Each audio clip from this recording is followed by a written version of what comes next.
comienzan Conversaciones que Inspiran, con la conducción de Claudio Abruj. Un espacio para reflexionar juntos, sabiendo que tenemos la responsabilidad de construir un mundo mejor.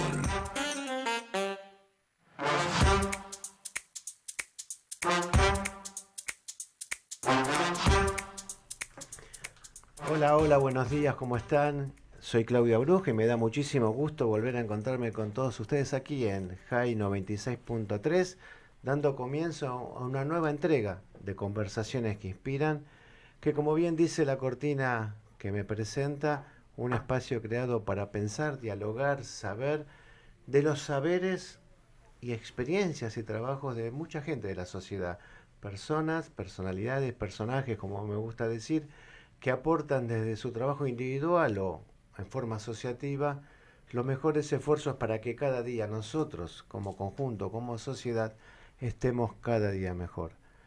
Conversaciones que Inspiran es posible gracias al trabajo y agradezco y saludo a Gustavo García en los controles como siempre, a Luciano Tillman y Martín Fuentes en la producción, que hacen posible que hoy estemos al aire y de la mejor manera posible. Metiéndonos en el programa, tenemos que decir hoy es el Día del Niño. Me gusta decir el Día del Niño, no el Día de la Niñez. Esa construcción de la sociedad que respeto pero que no acuerdo. Para mí es el Día del Niño, así que saludo a mis nietos, a todos los nietos, a mis hijos y a todos los hijos en este día. Y también saludo a todos los argentinos. Es 17 de agosto, es el Día del General San Martín. Este día que recordamos el paso de la inmortalidad del general San Martín, esta cultura que tiene la Argentina de poner los días patrios en las fechas de la muerte y no en las fechas de los nacimientos, o hacer hincapié en los grandes logros de las personas. Creo que también nos inspiraríamos y podríamos cambiar esa lógica. Y entrando en la editorial, como cada domingo que precede al programa y la entrevista de hoy va a tener que ver con esta editorial de hoy, me adelanto a lo que viene en la semana que comienza hoy. El próximo día 21 es el Día Internacional de Recuerdo y Homenaje a las Víctimas del Terrorismo. Una fecha consagrada por Naciones Unidas en el año 2017 y que tiene como lema en este año inspirar y ayudar a las sociedades para acompañar a las víctimas de los terrorismos. Y esta inspiración, este lema está también sugerido por la reciente red de víctimas de terrorismo que fue creada y está en el marco de Naciones Unidas y que tiene como objetivo traernos a todos, a las sociedades del mundo, un trabajo de concientización. Y este día, obviamente, ¿no? El día de recordación de las víctimas, lo primero que tiene que hacer, desde mí, desde todos los que pensamos de buena fe, es pensar en las víctimas, saludar y acompañar del lado que pudiéramos. Pero si tenemos que hacer una editorial, yo quiero compartir con ustedes algunas reflexiones. La primera que se me ocurre es señalar la hipocresía. Porque por un lado digo, es bueno que Naciones Unidas nos plantee este día, pero por otro lado digo, Naciones Unidas ha demorado mucho o ha callado frente a lo que ha ocurrido el 7 de octubre del 2023. Los estados, que son los que dan vida a Naciones Unidas, muchos de los estados miembros, están del lado del terrorismo de Hamás. Organizaciones de la sociedad civil, organizaciones de los medios de comunicación, intelectuales que dan forma también a las Naciones Unidas, se expiden a favor de Hamás y condenan a Israel como un país genocida o terrorista. Entonces la primera reflexión es criticar esa hipocresía de Naciones Unidas y tratar de tomar este día también como un desafío de pensar cómo cambiamos esa cultura. Por el otro lado, digo también como reflexión dos hechos. Por un lado, en Toronto, en el día de ayer, en el Festival de Cine, se prohibió la proyección de un documental sobre el 7 de octubre porque no se le permitió a Hamás, no se le preguntó a Hamás si daba el permiso.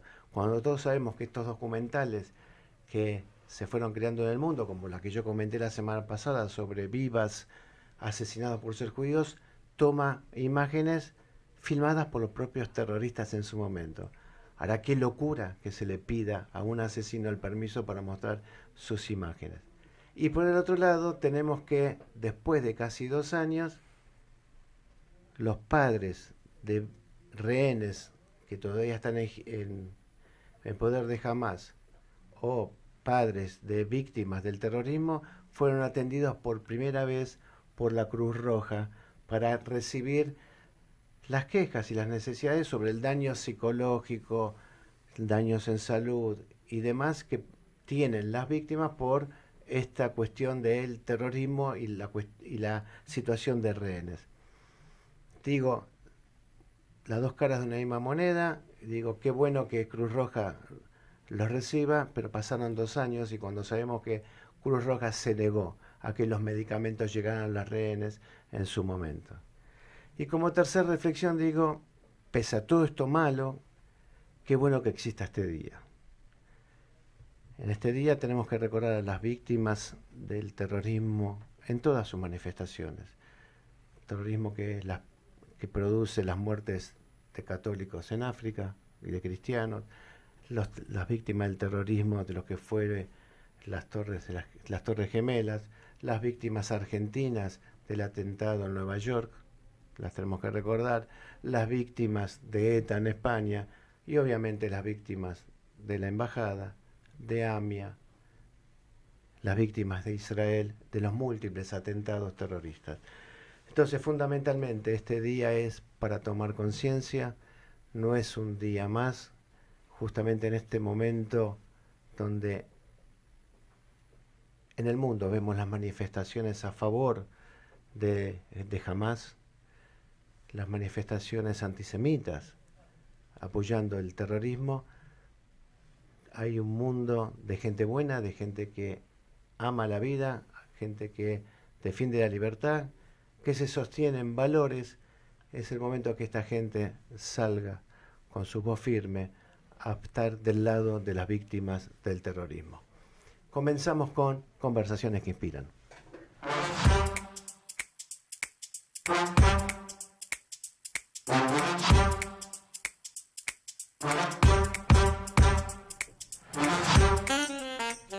Nos metemos ya de lleno en esta segunda parte de Conversaciones que Inspiran con la entrevista de cada domingo y como dijimos, esta entrevista tiene que ver con este día que estamos recordando y tiene que ver con el objetivo fundamental de este programa de cómo nos inspiramos para ser mejor como sociedad.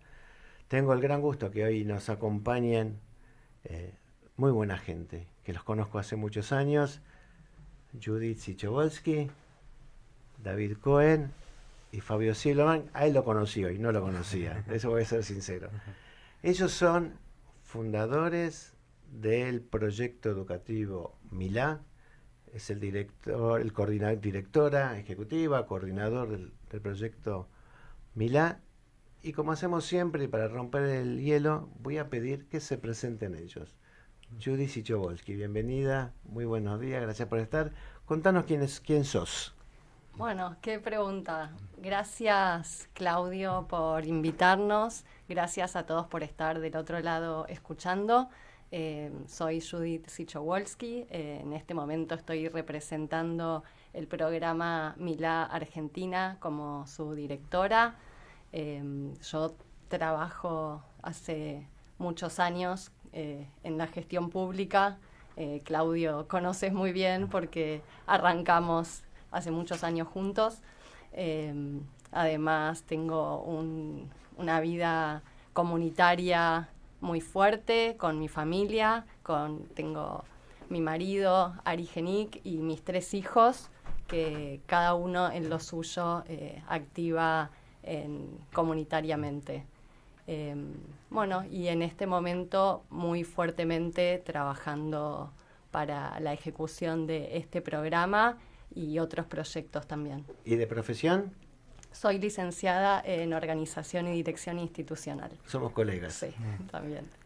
Bienvenida. ¿Fabio? Bueno, yo soy Fabio Silverman, tengo 30 años, tengo experiencia también en lo público, he trabajado en las subsecretaría de Derechos Humanos de la ciudad. Mira, conozco ese lugar. Y también en el Senado, bueno, donde tuve el honor de conocer a Judith y a David Cohen, que tuvieron esta magnífica idea que ahora les vamos a comentar. Soy abogado de profesión y tengo una trayectoria también en lo comunitario, habiendo pasado por instituciones como por ejemplo Hebraica. También fundé una agrupación de jóvenes sionistas llamada Eres Juventud y bueno, siempre estuve vinculado a los jóvenes judíos.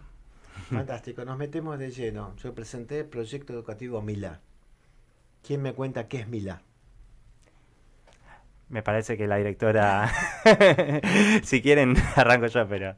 Como quieras, Milá es un espacio de capacitación política para personas que se quieren involucrar en la gestión pública o institucional en lugares de mayor incidencia. Nosotros desde Milá les brindamos herramientas, los formamos en general para jóvenes. Tenemos un programa destinado para jóvenes que quieren estar en lugares estratégicos, defendiendo valores democráticos, sobre todo la existencia del Estado de Israel, la convivencia y las democracias, la libertad, los valores de libertad. Y le brindamos también herramientas a aquellos que ya están en lugares estratégicos y de influencia para que puedan hacer mejor su trabajo y ser más precisos a la hora de alzar su voz, digamos. Así, llevándolo a un plano más sencillo y más conocimiento para la gente, ¿no? Es un nuevo proyecto para la comunidad. Leyendo las redes sociales, ustedes se presentan, dicen, la Milá es palabra en hebreo, Sí. para el que no sabe, y ustedes dicen, la palabra es solo el comienzo, punto. Formamos personas para liderar con ideas, convicción y compromiso. Primero, ¿por qué surge Milá en el ámbito de la comunidad judía?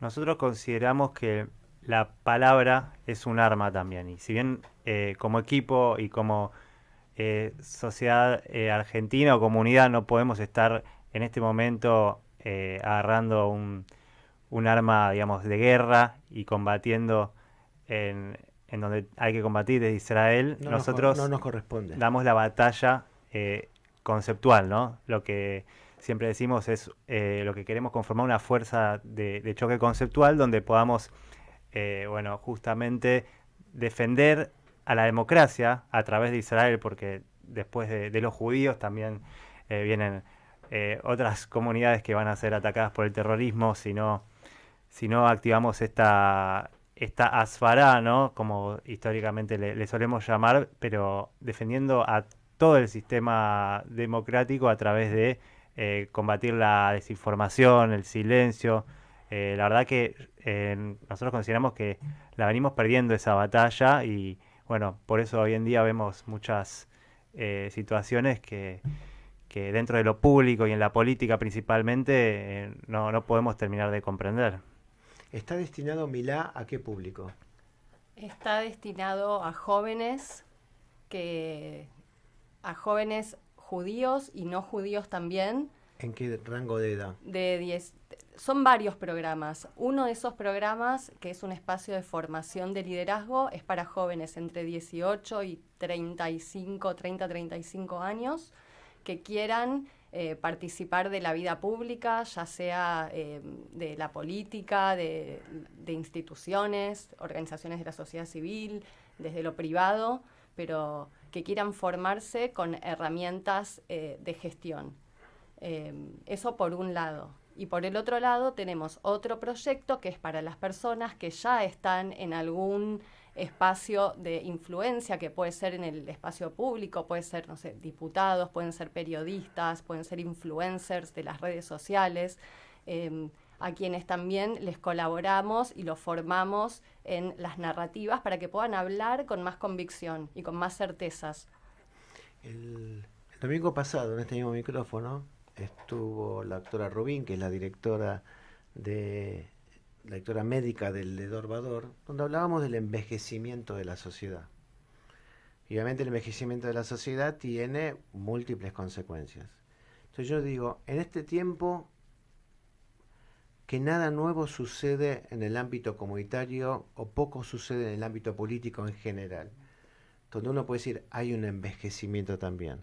¿Ustedes parten también de ese diagnóstico como para decir cómo es que aparecen tres personas, supongo que hay más atrás de ustedes, que se ponen a pensar algo nuevo hay que hacer?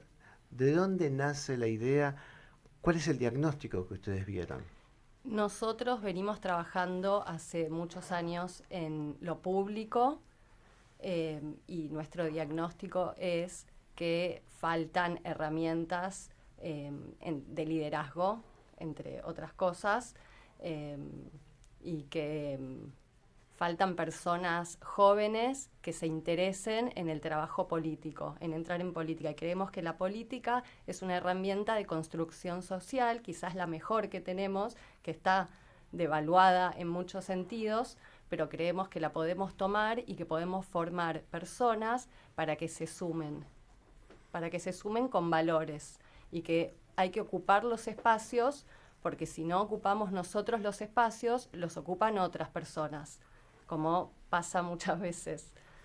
No, obviamente, espacio que no se ocupa por otro lado, y en este tema de lo que estamos hablando de el combate contra el antisemitismo, combate contra el terrorismo, los espacios que no se ocupan lo ocupan los desinformadores y lo ocupan los antisemitas, esto está claro. Ustedes hacen una convocatoria abierta, una convocatoria pública. ¿Cuál fue la respuesta? La verdad que una respuesta muy positiva. Notamos que muchas personas interesadas y muchas personas que nos dijeron era algo necesario. O sea, no es simplemente algo que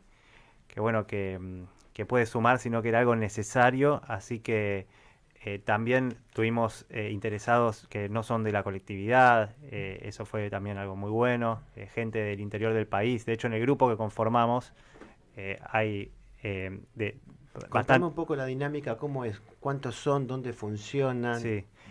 de qué tratan, el tiempo que va a estar esto extendiéndose. Sí, nosotros hicimos una convocatoria que fue muy selectiva, elegimos perfiles específicos, se anotaron aproximadamente 75 y quedaron seleccionados 45. Ese fue como, así como que quedó conformado el grupo. Y el programa dura un año, tiene una duración aproximadamente de eso, y finaliza con una experiencia en Israel, con un viaje político, donde, bueno, la idea es que ahí comience otra etapa del proyecto. Obviamente finaliza de una forma de decir, las clases son presenciales, algunas son en el Museo del Holocausto y otras son virtuales, así que es una modalidad híbrida y se enseña tanto temas de Israel como temas políticos y públicos. Están esos dos ejes atravesando el programa y también poniendo mucho foco en lo que es la comunicación, tanto en redes como en general. Cuando ustedes decían, o me decías recién, 75 se presentaron, hicimos el análisis y el perfil. ¿Qué perfil buscaban ustedes para la persona que ingresaba? ¿Cuál era el requisito para estar ahí? Personas que se interesen en lo público o en lo institucional. Personas valientes, que quieran alzar su voz y que quieran defender nuestros valores. Simplemente eso. Personas que hayan tenido también que hayan estudiado, que tengan conocimientos como para poder y proyección política o institucional para liderar. Milá se constituye como una organización civil, tiene con personalidad jurídica. ¿Cómo están constituidos? Estamos en el proceso de constituirnos en una organización de la sociedad civil. ¿Y los docentes quiénes son? Los docentes tenemos el honor de contar con Gabriel Ventasgal como la persona que hace toda la parte de Medio Oriente, y él mismo convocó un equipo de expertos en temáticas de Medio Oriente, de Israel, conformación del Estado, temas, todo lo relacionado con valores pro-Israel es convocado por Gabriel. Y por otro lado, nosotros convocamos a personas que hacen toda la parte de gestión pública e institucional, relaciones institucionales, proyectos, todo lo que tiene que ver con historia política de la Argentina, comunicación. Hay mucho eje y mucho foco puesto en no solo el mensaje, sino en cómo transmitir un mensaje, cómo ganar un argumento, cómo ganar una discusión. Supongo que el diagnóstico que ustedes hicieron es, obviamente, detectar una necesidad o una ausencia. Esa necesidad y esa ausencia implica una, sin que sea un juicio de valor, entender que algo la comunidad no estaba produciendo. Entonces la pregunta es, las instituciones de la comunidad, ¿cómo recibieron este proyecto? ¿Están asociadas? ¿Acompañan? La idea es que esta gente que egresa de estos cursos pueda involucrarse después en las instituciones. Sí, la idea es relacionarnos con instituciones comunitarias, ya nos estamos relacionando con algunas organizaciones. Dentro de la comunidad, lo que nosotros notamos y lo que hablamos con algunos referentes también es que hay iniciativas que tienen que ver con la formación de dirigentes comunitarios, que están muy buenas, pero nosotros no nos estamos enfocando únicamente en dirigentes comunitarios, sino que vamos más para dirigentes políticos. Tiene que ver con una dirigencia con mirar hacia afuera. Entonces, para nosotros la sinergia es buenísima porque podemos complementarnos con los programas comunitarios que haya de dirigentes comunitarios. Ustedes son una institución judía para la sociedad. Podemos Claro, definirlo así. Claro. Nosotros Sí. consideramos como que siempre, en general, en la comunidad, no sé si usted opina lo mismo, pero como que la política le fue un poco temida por los judíos, como que siempre era, no te metas ahí, nuestros padres, nuestros abuelos nos decían, para vos no es la política, pues, o sea, los judíos no nos dedicamos a eso, entonces como que la verdad que esto se ve cuando, o sea, yo me relaciono con los jóvenes de la colectividad, casi ninguno milita en un partido o tiene deseo de involucrarse en la política de forma activa y hacer una carrera ahí. Y la verdad que es sumamente importante que haya personas, judías o no, pero que defiendan nuestros valores para incidir y poder tener una voz. Entonces hay que cambiar también un poco, consideramos, ¿no? La cultura que tenemos dentro de la comunidad, eso de no meternos en política. No, lo que se ve, lo que yo te puedo dar de mi experiencia, de Mi opinión muchos también. años, no, es una opinión, obviamente, es rico el debate. Lo que no se ha visto mucho en la historia de la comunidad judía argentina es judíos activos en la comunidad que compartan su tiempo con la política nacional. Muchísimos, y en muchísimos tiempos y etapas, muchísimos judíos participaron de la política en distintos partidos políticos.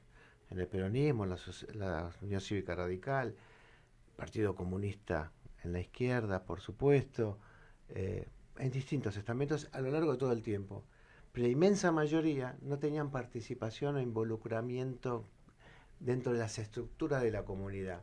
En el último tiempo, algunos empezamos a romper ese muro y tenemos esta identificación muy clara. Somos activos en la comunidad, pero también tenemos un activismo real en la política. Esto es lo nuevo y esto me parece brillante, que la comunidad lo acompañe y lo tome como lo natural y lo obvio. No hay ningún prejuicio. Pero me parece buenísimo que esto se alimente. O sea, porque por otro lado la comunidad judía siempre pide esta relación, este respeto, esta doble vía, pero muchas veces se retrotrae. ¿Alguna experiencia de los cursos que se están dando, o estos primeros pasos que se están dando, ejercicios concretos como para motivar? Hoy ya está cerrado el cupo, es la primera experiencia, vendrá otra, pero para motivar a otros, digan, che, no me enteré, esto me interesa, o que algún padre le diga a su hijo, mira, esto está, ¿por qué no averiguar? ¿Qué es lo que están dando? ¿Alguna experiencia, algún ejercicio, algo novedoso? Bueno, la verdad que tuvimos una primera clase espectacular a cargo de Gabriel Ventasgal, uno de los número uno a nivel latinoamericano en defensa de Israel y experto en Medio Oriente. En la primera clase nos explicó qué es un soundbite, por ejemplo. Soundbite. Exacto. Que bueno, básicamente es una respuesta que vos la tenés que dar de forma corta a una premisa y que no te la pueden editar en los medios. Como para refutar, por ejemplo, Israel es el responsable de todo lo malo que sucede en Occidente. En Oriente, perdón, en Medio Oriente. Entonces, es como que a través de esos ejercicios prácticos nosotros vamos entrenando a los jóvenes a poder desarrollarse como comunicadores, además de los contenidos que tienen que tener. Y algo importante también para mencionar, si bien el cupo ya está cerrado, la idea es que esta sea una primer camada y que luego venga una segunda camada y que tengamos varias camadas más, así que ya... ¿Simultáneas o una vez que termine esta? No, es una vez que termine la primera se va a hacer la segunda, entiendo, y después la idea es como que bueno, que también sigan participando de toda la comunidad de Milá en general, que también tiene otros programas que ya se están desarrollando, así que... Nada, entiendo que a fines de este año o antes incluso ya se van a abrir las convocatorias para esas camadas. ¿Son gratuitas o Esto, tiene un costo? No, gratuito. Hoy vamos a tener la segunda clase, que es virtual, porque la modalidad, como decía Fabio, es híbrida, es una vez virtual y una vez presencial. Cuando es presencial lo estamos haciendo en el Museo del Holocausto de Buenos Aires, así que bueno, también aprovechamos para agradecer al museo por darnos el espacio. Y hoy la clase va a ser virtual, la va a dar David Cohen sobre incidencia política, que es su área de expertise. David Cohen, que lo tenemos acá, que no, la cámara no lo toma, pero le vamos a pedir que se siente. Le hacemos el cambio con Judith. Que nos cuente también de qué se trata esta clase que va a dar hoy. David, bienvenido. Ahora te ven todos. Muy bien. David, de formación, filósofo. Yo soy abogado especialista en filosofía jurídica.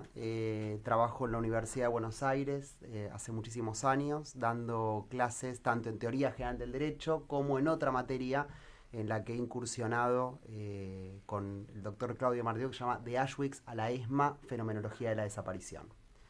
Así que, digamos, mis áreas de trabajo universitario, en el que también soy investigador, es filosofía jurídica, filosofía, digamos, del derecho y derechos humanos. Y en el ámbito de derechos humanos trabajamos mucho alrededor de lo que ocurrió, tanto en la Segunda Guerra como en la dictadura militar en Argentina. ¿Y tu clase de hoy de incidencia política? La clase de hoy está ligada directamente a entender, y que está ligado con Milá, con el espíritu del programa, a que somos animales sociales y que la única manera de comunicarnos y de trabajar en conjunto es a través de la palabra como vehículo de acción. Entonces, un poco una suerte de una inquietud muy profunda que tengo hace muchísimos años es cómo se produce la traslación de una idea a la palabra y de la palabra a la acción. Cito incansablemente a Chesterton, que dice: una idea que no se convierte en palabra es una mala idea, pero una palabra que no se convierte en acción es una mala palabra. Y este es el espíritu del proyecto Milá Argentina. Nosotros estamos convencidos. ¿Qué pasa con la palabra que se convierte en una perversa acción o una acción perversa? Ahí, ¿qué se convierte? Bien. Es buena la pregunta.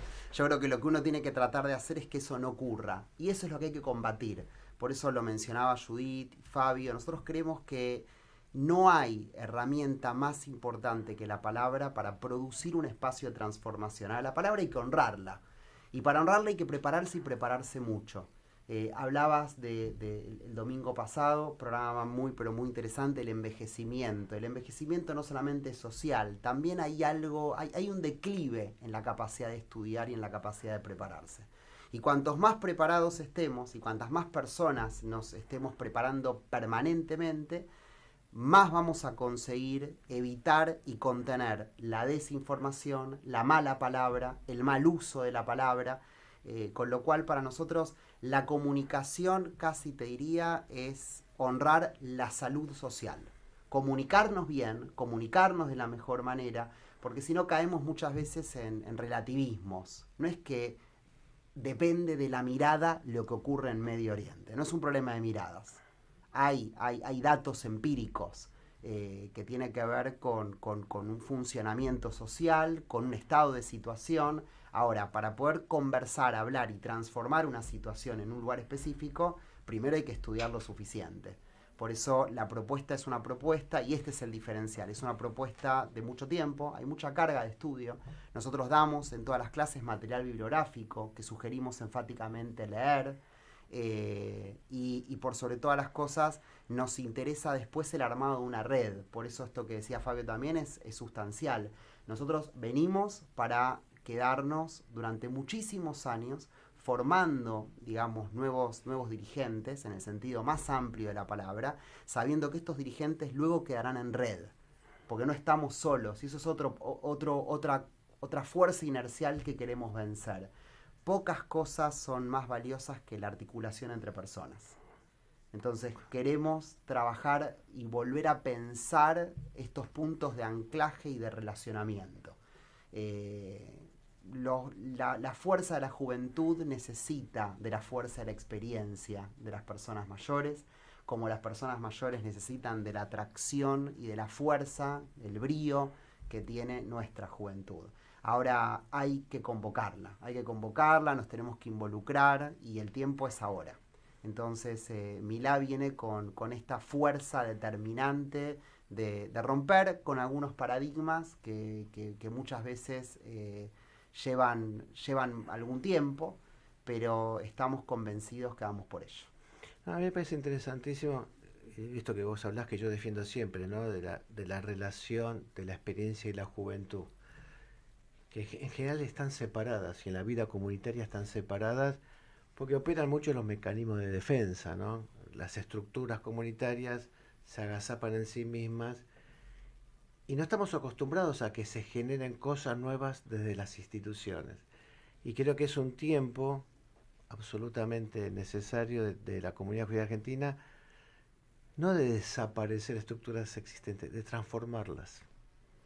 Y me parece que esto que ustedes armaron, que es una organización que nace del seno judío para aportarle a la sociedad y a la comunidad judía, por supuesto, tiene que ser tomado, es novedoso, es algo nuevo que viene a ofrecerle un recurso a las instituciones. Me parece que ahí está el desafío, y también ustedes tienen un desafío ahí. Ahí no solamente valido lo que decís, sino que creo que efectivamente, como bien lo estás mencionando, ese es el camino. Nosotros no competimos, de hecho, venimos teniendo mucho apoyo de muchas organizaciones. Tenemos que mencionar la principal, que es la DAIA. La DAIA está acompañándonos y también el Museo del Holocausto, que nos presta, digamos, el lugar, pero también el apoyo, porque nos sentamos a discutir y a pensar cosas. Y creo que, como bien decís, acá la cuestión no es uno por sobre otro, uno y otro, sino es la conjunción de esa fuerza colectiva. Yo creo que nuestro desafío en el mundo en el que se viene cada vez más complejo, porque esto tenemos que decirlo, hay una amenaza real en un mundo que se está convirtiendo en muy hostil, y por eso hay 3 grandes pilares que nosotros les pedimos a los que participan de Milá que suscriban a esos valores que mencionó Judith, y son en este orden: la defensa irrestricta a la existencia del Estado de Israel, la defensa irrestricta a los judíos, a todos los judíos en la diáspora, y la defensa irrestricta a las democracias occidentales. Que esto no es menor, porque nosotros entendemos que hay una linealidad. Quien todavía no lo asuma y crea que este es un problema de un país muy pequeño en el medio de Medio Oriente, valga la redundancia, tiene un problema. Esto es contra las democracias occidentales. Y estamos hablando de grupos que son terroristas, que son fundamentalistas y que no aceptan otro modelo, digamos, de vida, de existencia, que no sea el que suscriben ellos. Es el comienzo de algo muy complejo, y tenemos la historia hacia atrás para ver que cada vez que ha ocurrido algo de estas características y se le ha dado un espacio, otra vez el volumen de eso aumenta y eso se lleva, digamos, la vida de muchísimas personas.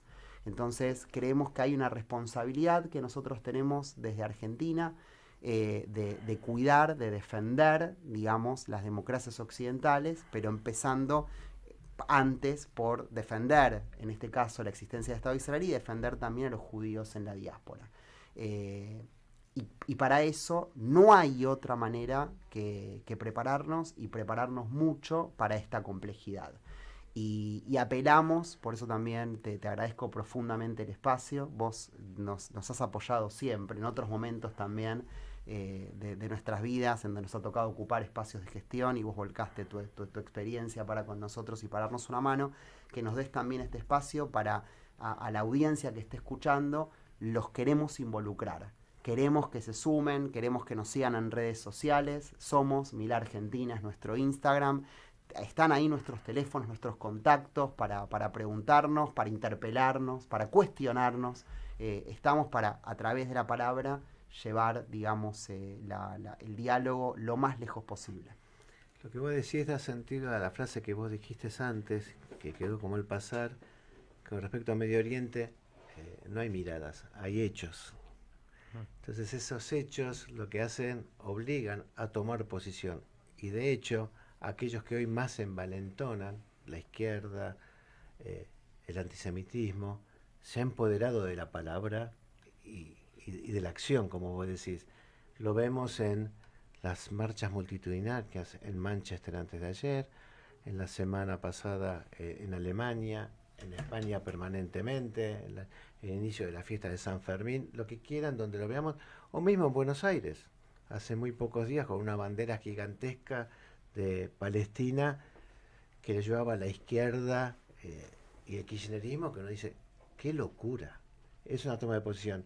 Entonces lo que yo digo permanentemente, y me adhiero a lo de ustedes, y por eso también esta invitación a hablar de estas cosas, lo dije en la editorial, es, y lo digo siempre, hacernos cargo como argentinos, como judíos y como defensores de la libertad de la vida y la democracia, hacernos cargo y expresarnos, porque el silencio favorece al victimario siempre. Mirá hasta dónde coincido, y me quedo con esto último que decís, que yo pienso que tenemos que entender que esta situación no nos enfrenta a una posibilidad de involucrarnos. Es necesario, no es una opción, es una necesidad. Rilke decía, he perdido mi vida por delicadeza. Yo creo que si hay un progresismo bien pensante, vamos a enfrentarlo, porque se están equivocando, porque no están entendiendo lo que está pasando, no lo están viendo. Y también vuelvo a lo que decís y lo enfatizo. No podemos pensar que todo queda librado a las interpretaciones. Existe un factum, es decir, existen hechos puntuales y concretos que dejan ver un estatus, una realidad, una situación. El tema es, nuevamente, si vamos a quedarnos solamente en narrativas, digamos, vamos a pasar a la acción. Hacemos una tanda, se quedan... Por supuesto. La tercera parte del programa de conversaciones. Claro. Seguimos en Conversaciones que Inspiran.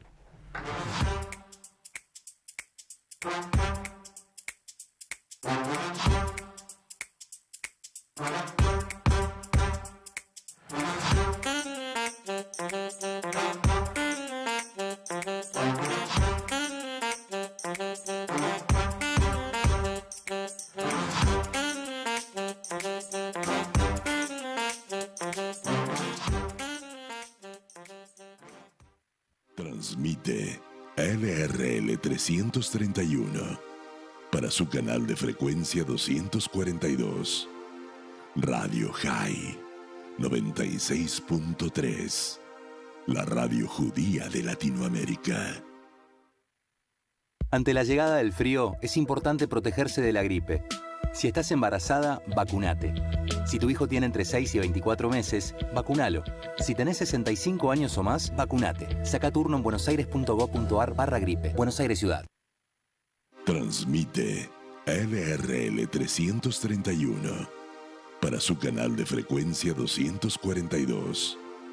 Radio High 96.3, la radio judía de Latinoamérica. Estás escuchando Conversaciones que Inspiran, con la conducción de Claudio Bruch, por FM High 96.3.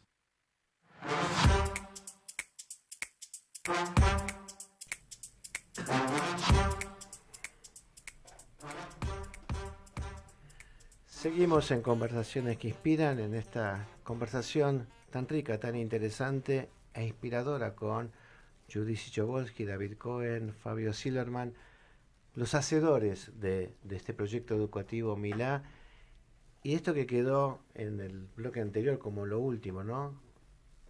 Cómo pasar de la idea a la acción en este momento, que esta coyuntura que nos toca enfrentar. Y en este momento vamos a incorporarnos a esta conversación a Gabriel Ventasgal, que le doy la bienvenida. Él está en Brasil en este momento.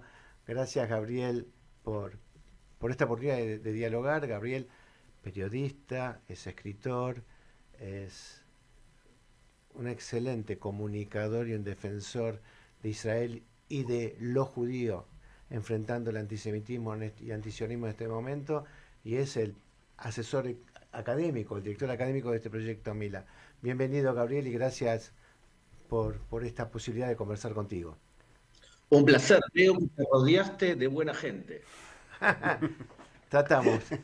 Y bueno, el programa es conversaciones que inspiran, y entonces hay que inspirarse con buena gente, ¿no?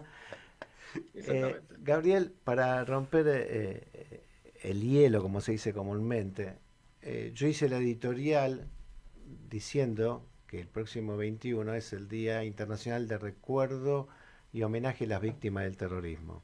En este momento, en esta coyuntura, yo te pido a vos una primera reflexión sobre esto. Primero que el fenómeno se ha bastardeado de tal forma que ya ese relativismo moral ha hecho que no se condene lo que debería condenarse y que todo es lo mismo. Y entonces la víctima del terrorismo parecería ser que es la víctima de la defensa propia.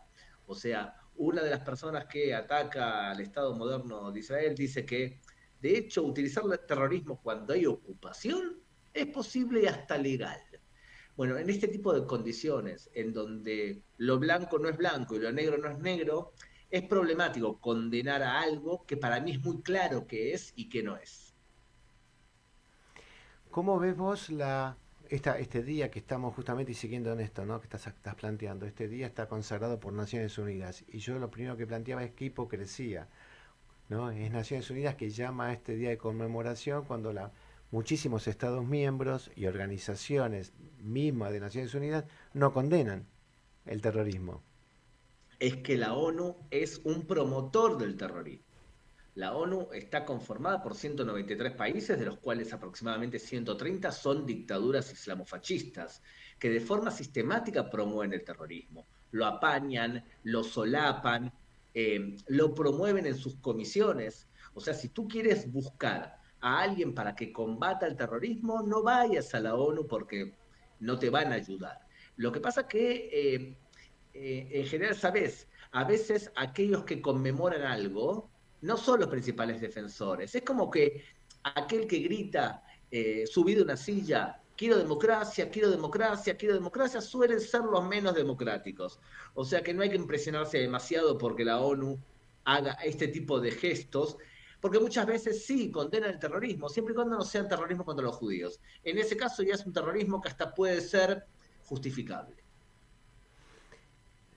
Me das pie para que, primero, que te celebre, te reconozca públicamente, te lo hice en privado, sobre el documental Vivas, asesinados por ser judíos, que vimos el otro día en la Van Premier y que pronto va a estar a disposición de todos. Me parece un documental imprescindible, es un legado, como se lo dije a Alfredo Leuco, es un legado para todos nosotros para poder trabajarlo. ¿Qué podemos decir de esta campaña organizada de desinformación? Y yo leí un tuit tuyo donde hablabas de que las acusaciones, que aquellos que difamaron en los periodistas fundamentalmente políticos van a ser enjuiciados en el futuro inmediato. ¿Qué nos puedes decir lo que estamos viviendo? Mira, Claudio, el antisemitismo es un fenómeno antiguo, tiene por lo menos 2000 años. Y lo que va cambiando y lo que va mutando es quiénes son los promotores del antisemitismo y qué argumentos suelen utilizar. Entonces, para decirlo a nivel general, cuando lo más importante de una sociedad es la religión, el antisemitismo tiene argumentos religiosos. Cuando lo más importante de la sociedad son los pueblos, los argumentos suelen ser nacionales. Cuando lo más importante es la raza, entonces el antisemitismo de corte racial como la época nazi. Y cuando los argumentos es relativismo moral y además defensa de los derechos humanos, entonces el antisemitismo tiene corte de defensa de los derechos humanos. En ese sentido, lo que vemos ahora es una potencialidad del antisemitismo en donde cambian los promotores. Antes solían ser personas de extrema derecha, religiosos, y hoy hay 3 promotores del antisemitismo, que son medios de comunicación con agendas claramente antisemitas, como El País de España, Televisión Española, la Televisión Catalana, BBC de Londres, a veces la CNN, New York Times, en 90% del tiempo. O sea, estamos hablando de medios de comunicación con con claros objetivos, demonizadores del judío en 3 naciones. Lo segundo es la inmigración musulmana y lo tercero, la izquierda o la extrema izquierda según los países. En ese sentido, la forma de combatir ese fenómeno es a través de 3 medios. Por la educación, que es el más efectivo, el más eficiente y a la larga el que mejor funciona. Y de hecho, si en la antigüedad todos eran antisemitas, ahora no es tan así. O sea, sí, seguimos viendo antisemitismo, pero no es un fenómeno general que toda la población es antisemita como era quizá la Edad Media. Por lo tanto, lo primero es la educación. Y en ese sentido hay varios proyectos y varias iniciativas que son muy buenas, entre otras la que estamos exponiendo aquí de Milá. Y lo segundo es a través de la ley. Y Argentina en ese sentido es un país pionero en la lucha contra el antisemitismo a través de la ley. Y lo último es por la fuerza. Lamentablemente, aquel que quiere asesinar judíos, pues está convencido que es una muy buena idea hacerlo, bueno, el Estado judío no va a permitir algo así, Israel no lo va a permitir, y esperemos que otras comunidades del mundo no necesiten eso. Por lo tanto, lo primero es la educación, y lo que estamos viendo es un surgimiento de la segunda vertiente, y es, ¿te gusta odiar a los judíos? Tienes que pagar un precio, no te puedes ir por la vida de rositas como si nada. En ese sentido, creo que estamos tomando la iniciativa en Israel y en otros lugares del mundo para que medios de comunicación e individuos empiecen a pagar el precio. Clarísimo. Te escuchaba cuando explicabas lo que todos vemos, o muchos vemos, del antisemitismo en los medios, cómo ese mismo antisemitismo da por tierra el viejo prejuicio antisemita: los judíos son los dueños de los capitales y dueños de todos los medios. Y hoy son estos medios los más importantes los que fomentan el antisemitismo. Con lo cual, Claudio, lo que pasa es que el punto de partida tuyo es que a un antisemita lo podés convencer por lógica y por razón. Porque si vos le decís, mirá, lo que estás diciendo que los judíos dominan el mundo, fíjate que el país de España tiene muchos capitales de Qatar, y Qatar es uno de los principales promotores del yihadismo a nivel mundial y el antisemitismo también.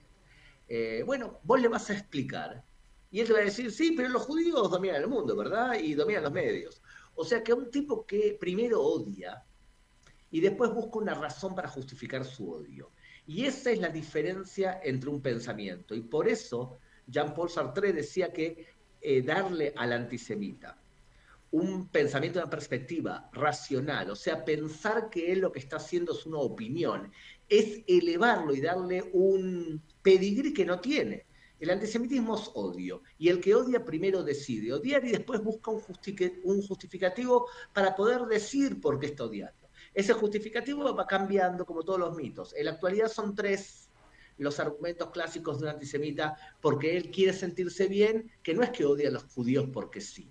Él odia a los judíos porque tiene una razón fundamental. Y las 3 razones son porque dominan el mundo y están detrás de todas las desgracias, los protocolos de los sabios de Sion, o en Argentina, Chile, el Plan Andinia. El segundo argumento es los judíos se inventaron el holocausto, o lo exageraron, o se inventaron el 7 de octubre.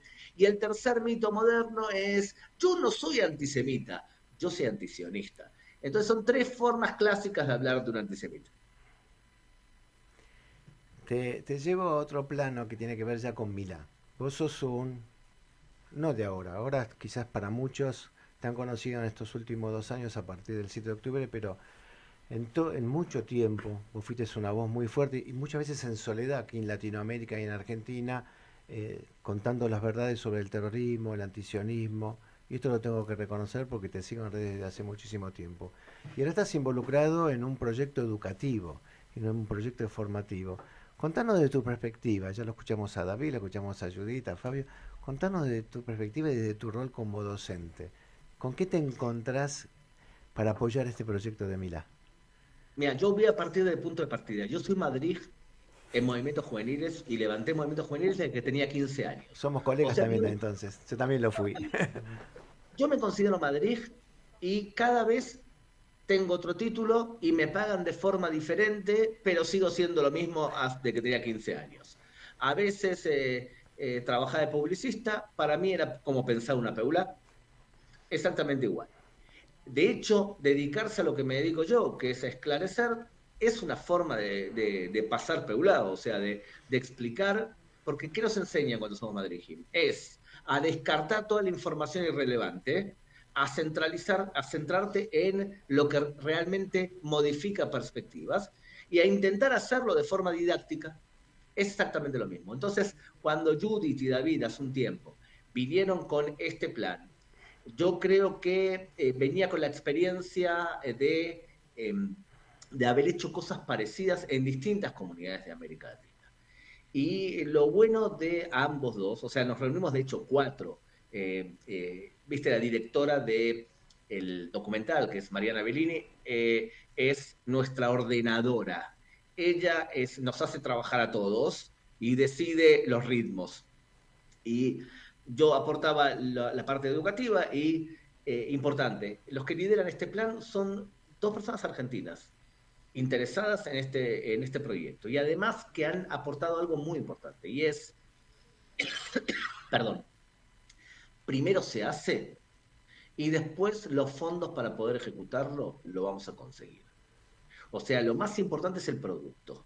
Y el producto educativo es una buena oferta de liderazgo en donde vamos a entrenar a nuestros mejores líderes futuros a que tengan más contenidos y también más formas para poder transmitir esos contenidos. O sea, porque al fin y al cabo, ¿qué estamos queriendo hacer cuando educamos? Que tengas los contenidos, que tengas muchos contenidos y que puedas saltar de un tema a otro con facilidad. Y segundo, que lo sepas expresar de manera técnica, cosa que pueda ser aceptado y captado por distintos tipos de poblaciones. En ese sentido, defender al pueblo judío requiere una amplitud de conocimientos en muchos temas, porque lamentablemente a veces te atacan desde el punto de vista legal, otro desde el punto de vista del antisemitismo, otro te atacan atacando al Estado de los judíos, otras veces te atacan con respecto a mitos o a historia. Entonces, es difícil acumular contenido cuando tenés 20, 25 años, pero el intento de hacerlo, y además el que un chico de 25 años vea que los adultos damos el ejemplo, nos paramos frente a micrófonos, hablamos y consideramos que lo más importante es invertir en ellos, creo que es el mensaje correcto. Sí, absolutamente, ¿no? Y es honrar el compromiso histórico del pueblo judío de la formación y la educación, ¿no es cierto? Y el de Dorvador, de transmitir a las generaciones y más en este momento. Y pongo Claudio, de nuevo... Sí, decime. Claudio, vos lo dijiste al principio, cuando empezamos a vernos, a conocernos, que fue hace unos 15 años, no había tanta gente que se dedicase a esto, no había tanta gente también que pudiese ganar un debate. Y lo que nosotros vimos en los últimos 15 años es que en el país en donde tenemos los mejores oradores de la comunidad judía, que es en Argentina, no teníamos representantes y portavoces. Y en otros países que quizás tienen menos facilidad de palabra, sí teníamos portavoces que defendían con honor a la comunidad judía. Hoy tenés ya muchos jóvenes que aparecen en medios de comunicación, Mauro, que también va a enseñar en Milá, Ilan Bushdi, y otras personas que sí hablan en medios de comunicación, y ahora adquirimos, creo yo, una pieza muy importante, que es el señor David Cohen. O sea que tenemos una cantidad de portavoces y vamos a tener muchos más. ¿Y sabes por qué? Porque la única forma de educar es con el ejemplo. Si ellos ven que sus adultos tienen lo que tienen que tener, que es intenciones y capacidades, ellos los imitan y quieren también formar parte del club que sabe defender el honor del pueblo judío con contenidos para no dejarnos humillar. En ese sentido, creo que estamos mucho mejor de lo que estábamos hace 15 años. Me dejaste picando la pregunta que te iba a hacer ya para cerrar y agradecerte este tiempo y tu disposición, sabiendo que estás en Brasil, estás trabajando, estás muy ocupado. ¿Sos optimista en esta coyuntura tan dramática que estamos viviendo? Tengo una visión histórica del pueblo judío. Yo creo que el pueblo judío nunca ha estado mejor en su historia que ahora. Nunca fuimos una potencia económica y hoy lo somos. Nunca fuimos una potencia militar y hoy lo somos. Nunca supimos qué queríamos ofrecerle al mundo además de Tikkun Olam. Hoy nosotros vendemos ideas que lo utiliza la humanidad toda. Hoy tenemos un Estado propio que nos defiende y que nos sentimos seguros a pesar de lo que nos pasó. Hoy tenemos también orgullo judío.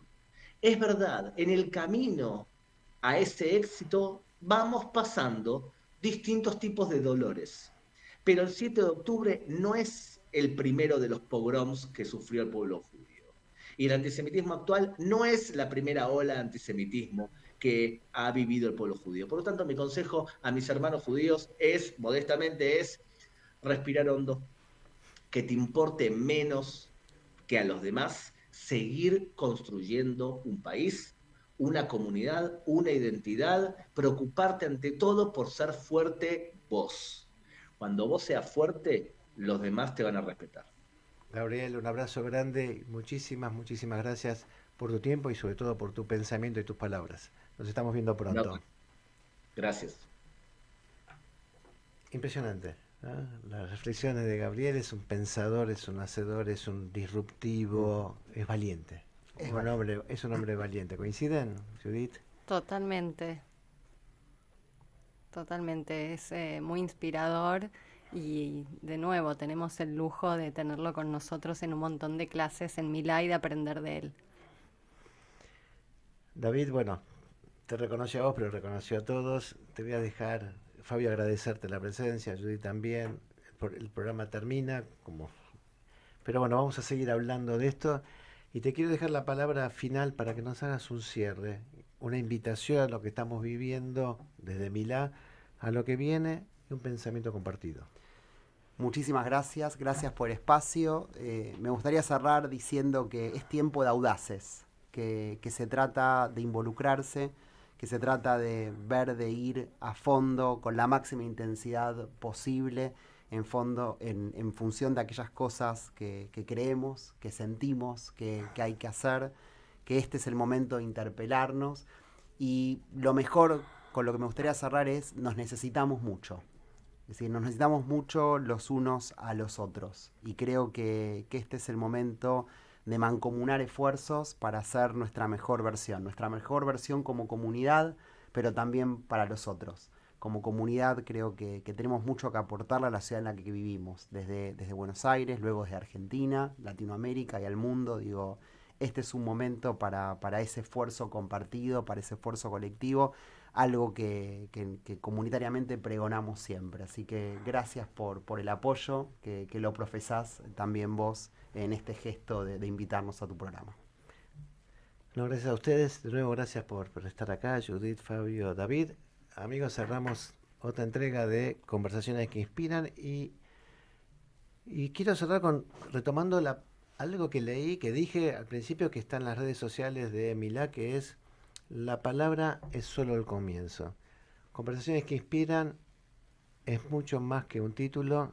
Buscamos esto, inspirar, y creo que en este programa de hoy lo hemos logrado, que tiene que ver con llegar con el mensaje de lo que decía David, ser audaces, y también lo que decía Gabriel, relajarnos y ser optimistas para adelante, creando, haciendo de la palabra, convirtiéndola en acción. Gracias por su compañía. Nos encontramos, Dios mediante, el próximo domingo aquí en Jai. Que tengan todos muy buena semana. Soy Claudio Abrujo.